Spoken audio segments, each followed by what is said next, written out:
Well, you know who's a silent killer that some might say he's silent or some might say he's fat and annoying?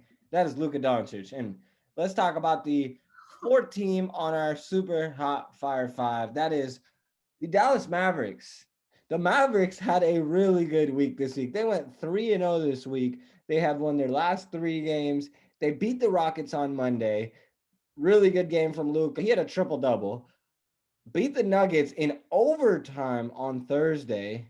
Really good game. I don't know if you guys caught that, but that was an interesting one. And then beat Orlando on Saturday, 112-98. So Luka Doncic looks like he's back, Caleb. I have no clue what's gone into him. I don't know if he's just treating the last 4 or 5 games as if they were preseason and now he's taking it serious, but he is looking like that player that we saw last year. And hey, I'm not surprised because at the end of the day, people had this guy as the MVP.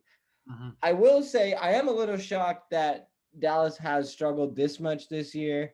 They had a good week this week, but before that, they were struggling a lot this season. Now I understand Porzingis is out. I understand Dallas is still kind of figuring it out with that roster. They lost Seth Curry, and we've seen how good Seth has been doing in Philadelphia. Dwight Powell's just coming off an injury, and he's coming off the bench. You know, we had Maxi Kleba hit a big shot the other night for Dallas, and that's a guy that, hey, raise your hand if you expected Maxi Kleba to be the guy that's hitting game winners. No, you Want to didn't. know a fun fact? Put your hand down, Caleb. Want to know a fun fact? What? There's two NBA players from Dirk's hometown, That look Dirk like and you? Maxi Kleba. Maxi and Dirk are from the same city. Isn't that cool? In Germany? That's cool. It's a fun Honestly, fact. if Maxi Kleba and Dirk Nowitzki had a kid, it would probably be you. Built different. Pennsylvania Dutch. Well, the Dallas Mavericks look exciting this past week. They haven't looked exciting at all this year. What are you getting from this, Caleb? Are we overreacting once again, or does Dallas look like they're finally getting in the swing of things? And hey, maybe they will get to that number 2, 3 seed, like most people said, and like we didn't predict. I don't know. I don't want to react. It's tough because it feels like from our from our episode last week, there's been such a swing of everything that I don't want to overreact, but they do look a lot better. Luca looks more comfortable. There is a chance that he just said, you know what, it wasn't a long enough off season. I'm gonna take like the first week and a half off of the season, kind of get right, get back into game shape, just use it as preseason games. It's a possibility. I wouldn't be shocked because the thing is, if you're a good playoff team in the West, like they obviously they finished as a 7th seed last year, but people expect them to be a lot better this year.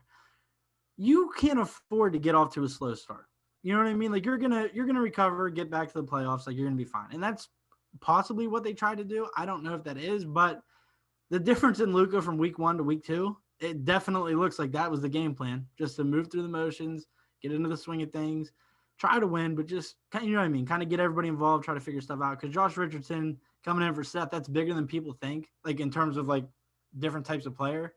Um, I don't know. I'm excited to see how they do. I think they've done fine this year when you look at it as the first 2 weeks combined. But yeah, I don't know. I think Dallas can. I think Dallas will be good. I think they could get back to that 3-4 seed. I wouldn't be shocked. I wouldn't be shocked either, but I would be a little surprised if they did get to that third seed, I would say.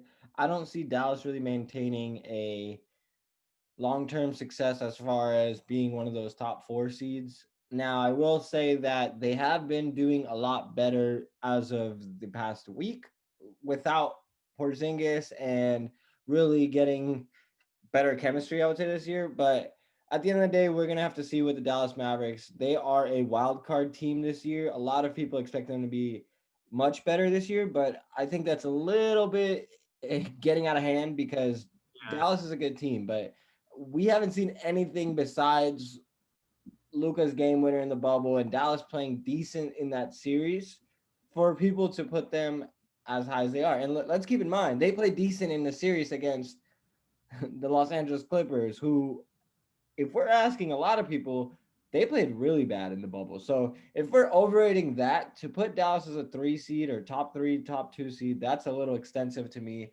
However, I haven't been wrong, or I've been wrong before, and I probably will be wrong again.